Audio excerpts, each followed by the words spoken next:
Oui, donc, encore le temps est toujours le temps.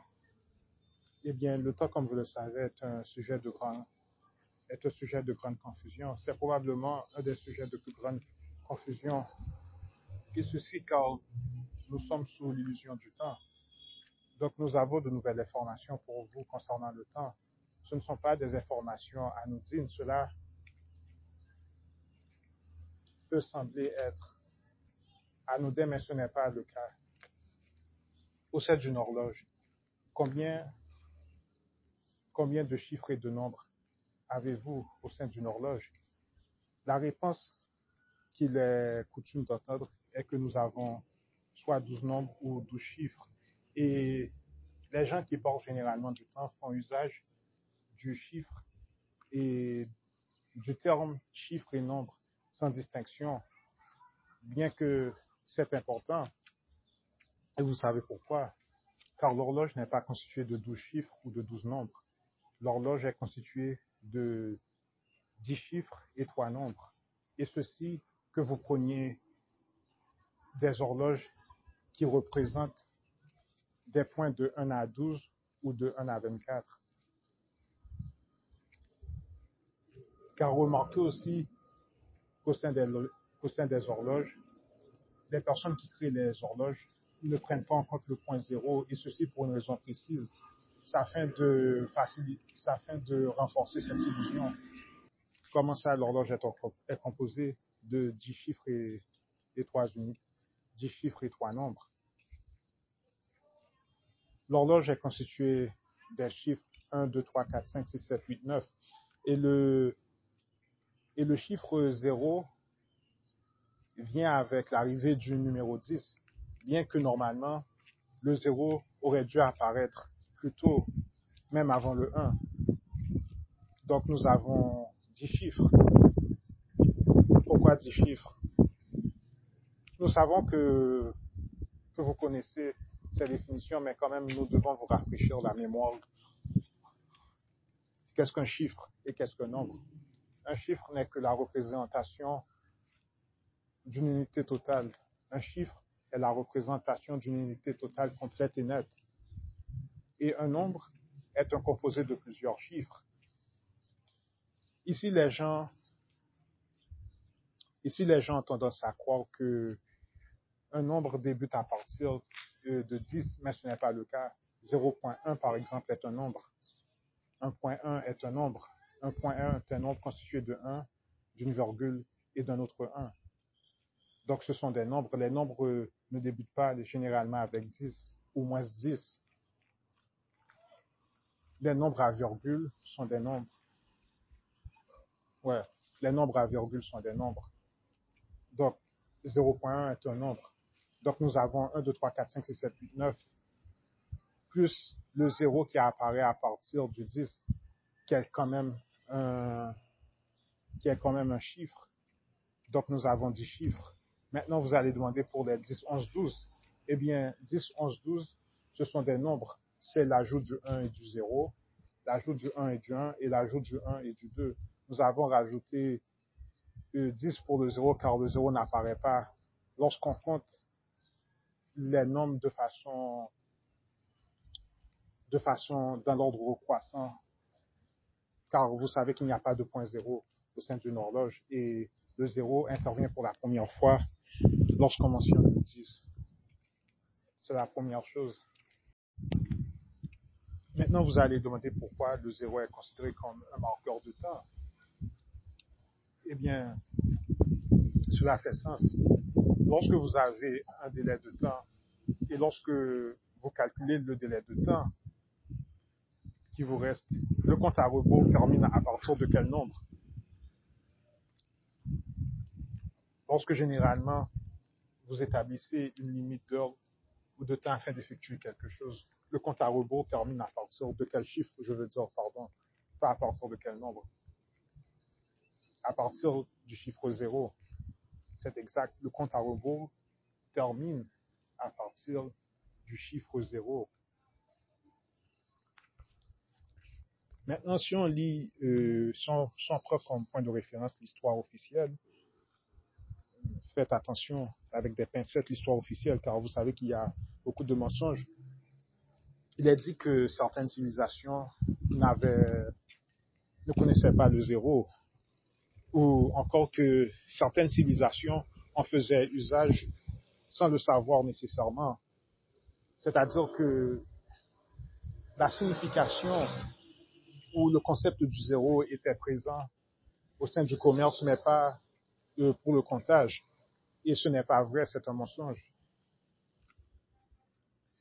Le, le truc est qu'ils ont officialisé un certain calendrier en prenant en compte certaines civilisations. Maintenant, dans l'histoire, ils ont dit que ces civilisations n'avaient aucune connaissance du zéro.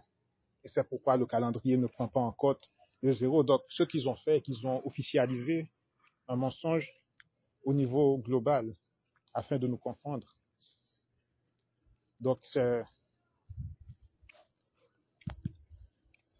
et nous vous avions dit qu'en fait, BC et AD sont là afin de nous compliquer car on n'avait pas vraiment besoin du BC et du AD.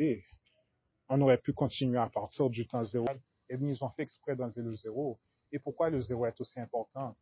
Car n'oubliez pas que le zéro est un marqueur de temps. Un marqueur de temps qui nous sert à nous situer à travers le temps.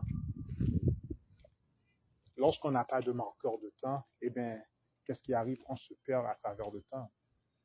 Et c'est pareil au sein du film La Matrice. Car je pense que les modalités de paramètres de configuration du temps et du calendrier sont similaires. Morpheus avait dit à Neo que personne ne sait pour sûr à quel temps ils vivent.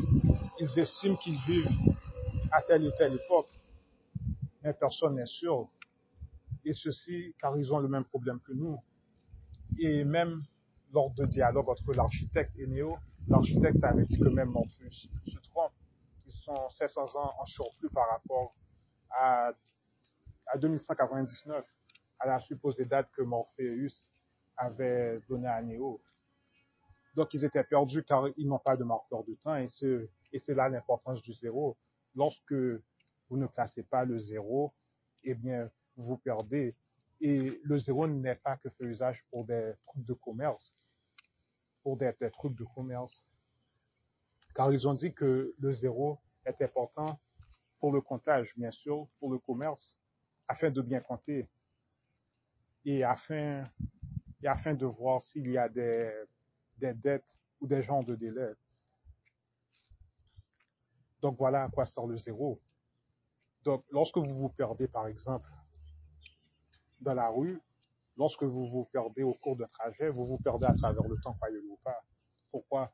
Car lorsque on vous avait dit que lorsque vous demandez l'heure, vous n'allez pas voir le temps, mais une horloge. Et les horloges, et lorsque vous allez voir l'heure de l'horloge, l'heure qui est indiquée dans l'horloge, vous estimez vraiment des délais de temps, des parcours et des distances.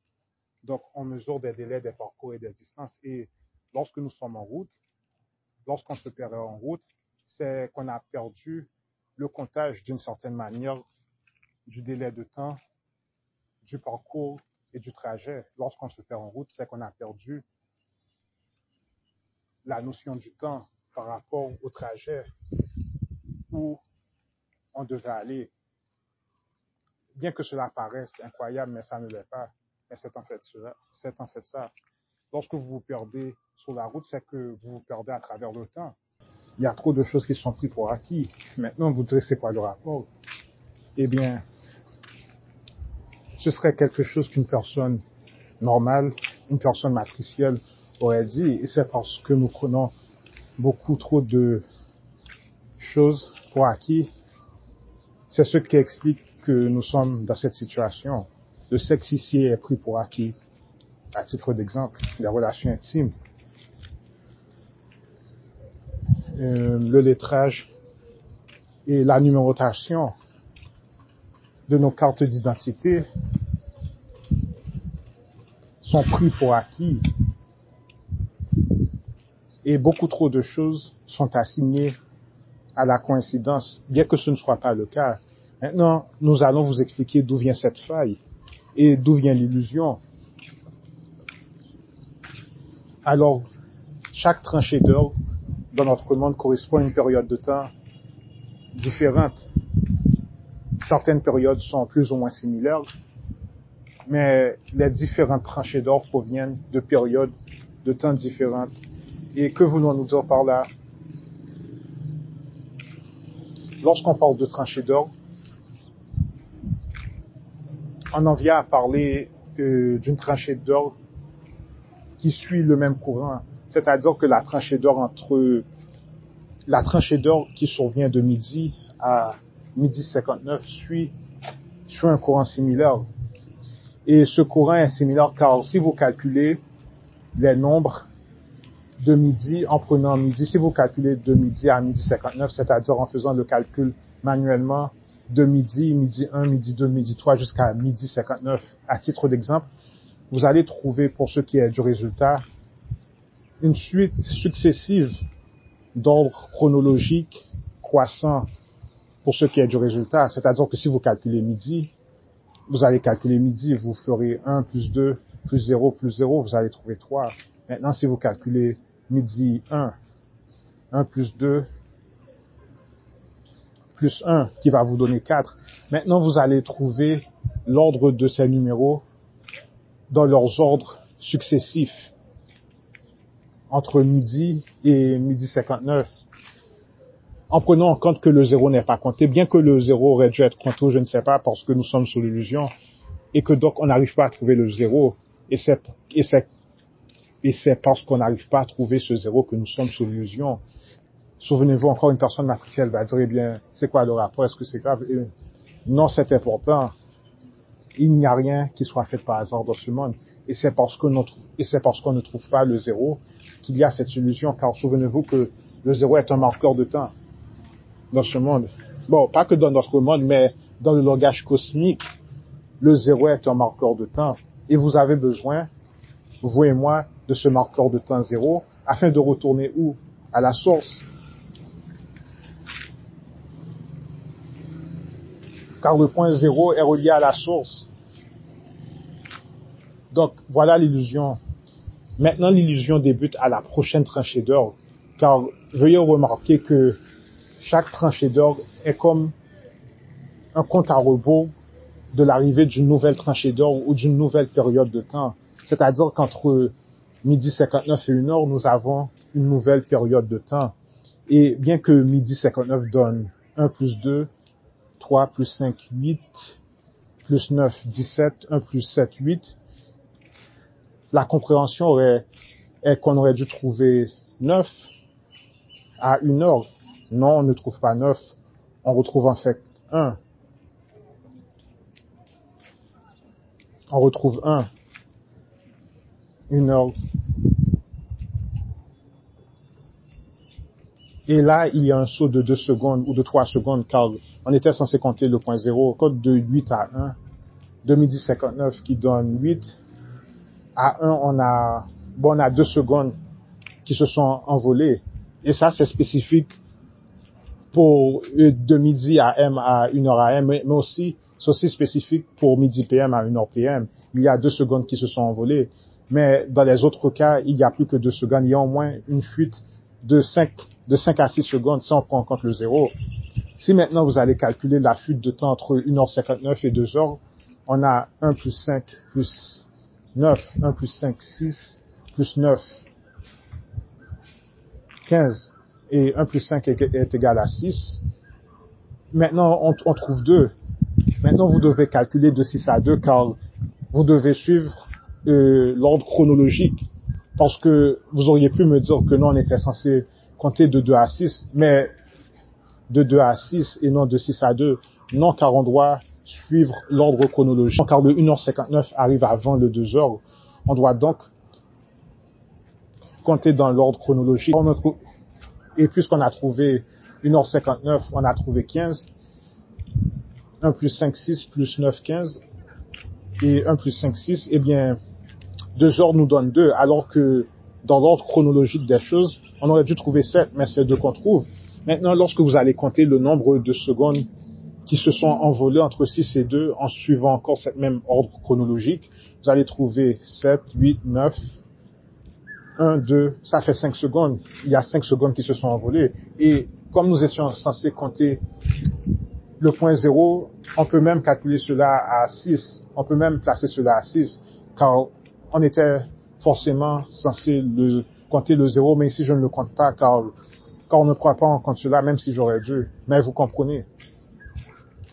Donc, voilà, à chaque tranche d'or qui arrive, il y a des secondes qui s'envolent. Et cela est une fuite de temps. Cela constitue une perte d'information et c'est pourquoi nous nous trouvons dans une période temporelle de lignée temporelle négative. Car nous avons des secondes qui s'envolent. Et cela crée une dette. Cela crée des dettes économiques, une dette financière. Car la finance, c'est aussi de l'information. Et certaines fois, qu'est-ce qu'il y a? On n'arrive pas à retracer la monnaie. Une des choses les plus dures au niveau de la finance, c'est de retracer la monnaie. Et qu'est-ce qui est arrivé de cette monnaie particulière? Donc cela crée des dettes et des crises.